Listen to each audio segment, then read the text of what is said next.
Good morning. Tim Cook, the CEO of the tech giant Apple, has recently been placed under scrutiny after a group of Apple employees released an open letter of complaint to the board of directors. In this letter, they highlighted severe allegations regarding workplace discrimination, privacy harassment, and lack of corporate equity. Aidan, one of the founding members of the Apple II Forum, a platform where employees have raised their concerns, talked to us in an exclusive interview last week about some of his concerns. I'm here just to share several issues about our well-known employer, Apple, on behalf of our workers community, Apple II. And first of all, it's sarcastic that all the Apple workers, we need to sync our personal iCloud with the devices. It's a huge violation of our privacy, and privacy is one of our company's core values, right? And secondly, the huge pay gap caused by the non-transparent remuneration system and the fact that all the contract workers are treated like the second-class workers only leads to the degradation and isolation, which completely contradict our company's core value. Equity makes the initiatives. Third, employees' complaints about discrimination and harassment was completely ignored and dismissed by Apple. We have explored any internal avenues. We have come to the leadership. We have asked the people team, but nothing has changed. In fact, many of the concerns raised by the employees at Apple can be directly linked to issues in employee motivation, job satisfaction, and performance, experts say. Herzberg dissociates two types of factors that can influence motivation. So the first, hygiene factors, they cannot influence or cause any satisfaction, but can actually cause huge dissatisfaction, which we can see actually happening with Apple right now. According to Herzberg's theory, Apple should eliminate any of these hygiene grievances just to ensure no employee is dissatisfied and allow or boost employee motivation. The second type, motivating factors, emphasize motivation, but you must ensure the hygiene factors are not causing any dissatisfaction. Hygiene factors are the starting point of motivation. Apple needs to ensure the working culture is supportive, understanding their employees' need for privacy. Feedbacks on managing decisions should be given to the employees in order to eliminate any lack of transparency. But it is not only the needs of employees that are not being met.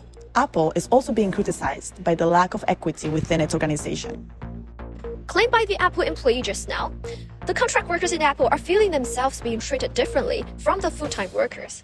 And alongside with the drastic wage gaps driven by the biases in age, gender, race, and disability are definitely making the work environment in Apple demotivating. And this will, of course, lead to the dissatisfaction of employees. Rachel, what do you think? That's right, Hajin. According to the equity theory raised by John Adams, the employee's motivation is closely related to organizational injustice, which deeply affects the effort and outcome of employees. Seeing that all employees work in the same field, they are expected to be treated equally, which they feel is not the case while working at Apple. Also, the intransparency of Apple is exacerbating that inequity feeling. Yeah, Rachel, I definitely agree with you.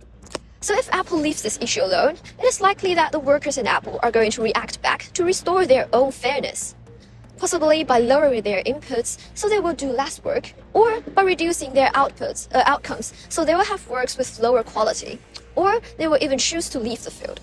We strongly advise Apple to establish a more transparent scheme of staff appraisal based on their performances, and the company should definitely improve their procedural justice.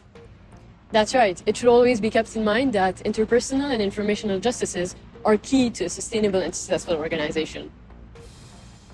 Establishing an online forum or holding weekly employee group meetings to voice concerns and raise issues are excellent ways through which Apple can add transparency to its feedback system. Employees would feel empowered and would build relationships of trust with their managers, something that they have reported is lacking.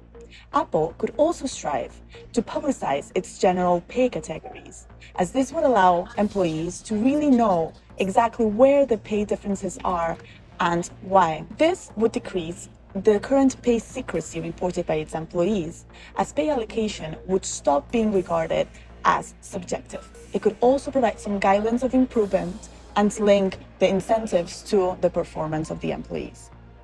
Finally, Apple could consider intrinsic motivators such as employee recognition schemes to appraise its employees, as solely linking salary incentives to performance may actually undermine the self-worth and motivation of the employees. However, Apple has yet to issue a statement of response in response to the open letter.